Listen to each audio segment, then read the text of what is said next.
caractéristique qu'on a l'habitude d'appeler la charge électrique. Voilà. Très bien. Alors, si vous avez donc une charge électrique devant vous, alors de deux choses l'une.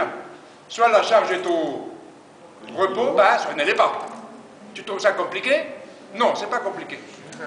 Alors, si jamais vous avez devant vous donc une charge électrique, si jamais elle est au repos, à ce moment-là, vous allez pouvoir observer des phénomènes qu'ici, vous n'allez pas pouvoir voir. Parce qu'ici, nous allons jouer avec la charge électrique lorsqu'elle n'est pas au repos. Et tout ce que nous allons voir, sans doute, vous le connaissez déjà. Mais enfin, nous allons rentrer un tout petit peu dans le détail, si vous le permettez. Alors, on dispose donc, nous allons jouer ici avec la charge électrique lorsqu'elle est en mouvement. C'est vachement important, ça. Alors ici, nous sommes, il y a une grosse machine qui occupe à peu près un tiers de cette salle. C'est un gros master. Hein? C'est une machine à partir de laquelle il y a un câble, gros comme ça, en cuivre, tressé, qui passe de ce côté-là du plancher et qui pénètre dans une carcasse métallique, à l'intérieur desquelles, chaque fois, ce fil fait une centaine de tours. Donc vous savez bien qu'un fil, quand il fait comme ça, bien cela s'appelle une bobine. Voilà, donc la deux bobines identiques. Ce câble la sort de la deuxième carcasse et revient aussitôt à son point de départ. Ce qui fait que ce que vous voyez là, ça y est, vous le devinez, c'est rien d'autre qu'un circuit électrique. Mais pour l'instant, il est tout vert. Je veux le fermer à l'aide d'un bouton. Il est là. Il est tout vert. Ça va? Quand je fermerai le bouton, cette machine que vous ne voyez pas poussera à l'intérieur du câble que vous ne voyez pas non plus. Vous voyez, on ne voit rien, quoi. Cette machine la poussera. Non, mais c'est vrai, c'est comme ça. Je suis vraiment désolé. Hein. Donc, lorsque la machine fonctionnera, elle poussera à l'intérieur du câble, eh bien, une quantité que vous connaissez bien.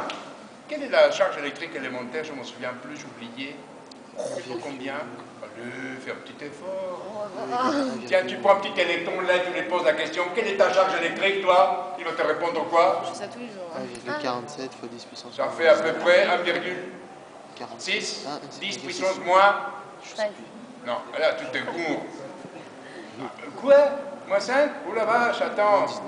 Si tu étais en CMA, je dirais, vraiment, c'est pas grave. Quand on irait, l'année dernière, on m'a dit de pas apprendre ça. Ça doit faire à peu près 1,6, 10 puissance moins 19 coulombs. Allez, à peu près un dixième de milliardième de coulombs. Le coulomb, c'est une unité, quoi. Hein? C'est comme, je sais pas moi, l'unité de température sur le degré Celsius, ou Kelvin. Eh bien, pour la charge électrique, on a inventé aussi une unité. Elle s'appelle le coulomb. Ça va? Eh bien, et on a pu mesurer qu'un électron ou un proton, hein, eh bien, sont chargés avec une fraction très petite d'un coulomb, à peu près un dixième de milliardième de coulomb. Ça va? C'est clair? C'est pas compliqué, 10 puissance moins 19 coulombs. En fait, 1,6, 10 puissance moins 19. C'est clair? D'accord, très bien. Alors maintenant, eh bien, nous allons utiliser ici un courant électrique. Vous voyez, si vous avez des charges électriques, quelles qu'elles soient, électrons, protons, des ions qui circulent par là, ça s'appelle comment? Hein? Un courant électrique. C'est un débit en fait. Ce qui vous intéresse lorsque vous ouvrez un robinet chez vous, eh bien, c'est de mesurer le débit, histoire de ne pas dépenser trop d'argent à la fin du mois, quoi. Tu comprends ça? Hein? Donc, il s'agit de mesurer la quantité de litres qui circulent à chaque minute, à chaque seconde, à chaque heure, chaque jour, enfin, je sais pas moi, c'est un débit. Eh bien, l'électricité, c'est pareil. Donc, une certaine quantité de coulombs à chaque seconde. Et à ce moment-là, vous savez l'intensité d'un courant, laquelle se mesure bien évidemment en ampères. Un ampère, c'est un coulomb à chaque seconde. Autrement dit, à peu près 6,25 milliards de charges électriques, quelles qu'elles soient, à chaque seconde. Ça va? Donc, cette machine que vous ne voyez pas nous fournira un courant non pas d'un ampère, mais 500 ampères. 500.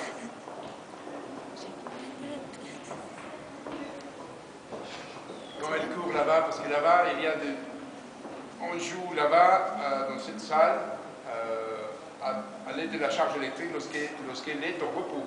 Et vous voyez ça, vous connaissez l'expérience. Ouais, bah c'est bon, ça si marche on va déjà. pas, tant pis pour toi, on ne fera pas ça ici, mais tout à l'heure je t'invite. Ah, mais on l'a vu toute la journée, hein, c'est pas grave. Voilà, donc nous allons utiliser un courant électrique ici de 500 ampères.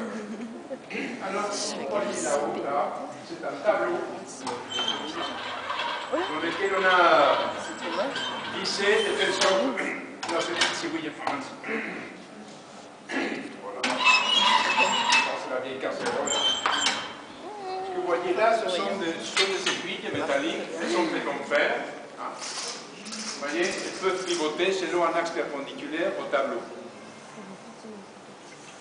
Alors, vous voyez, je prends ici un aimant.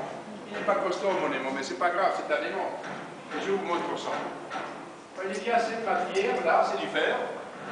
En fait, ce que je fais maintenant ne prouve du tout que c'est du fer. Hein. Vous le savez bien. Puisque ce phénomène-là n'est pas exclusif du fer. Vous savez bien qu'il y a encore deux autres métaux qui ont exactement le même comportement. Lequel? Tu as plein des poches, plein. Non, pas là. T'as de l'eau dans tes poches? On la partage un peu. Hein. Tiens, on va prendre un pot en face là. Du nickel. Vous en avez plein. Nickel ou cobalt, quoi. Mais ça, c'est pas du nickel, c'est trop cher, du cobalt non plus, donc c'est du fer. Vous voyez bien que cette matière-là obéit à quelque chose que vous appelez un champ magnétique. Un champ Magnétique. magnétique. Voilà. Alors, nous allons, là, vous allez encore une fois voir quelque chose qui a été observé pour la première fois et tout à fait par hasard dans les années 1830. C'est ça.